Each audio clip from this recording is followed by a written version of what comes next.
Curiosity is the one thing invincible in nature. I've always regarded nature as the clothing of God.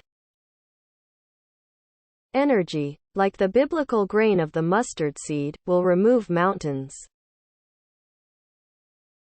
That which is not good for the beehive cannot be good for the bees.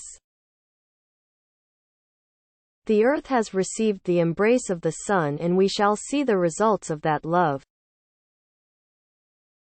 All nature wears one universal grin.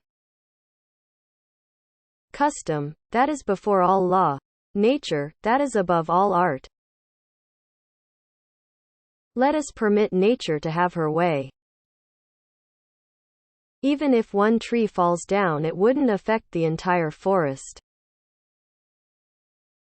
Love is a chain of love as nature is a chain of life.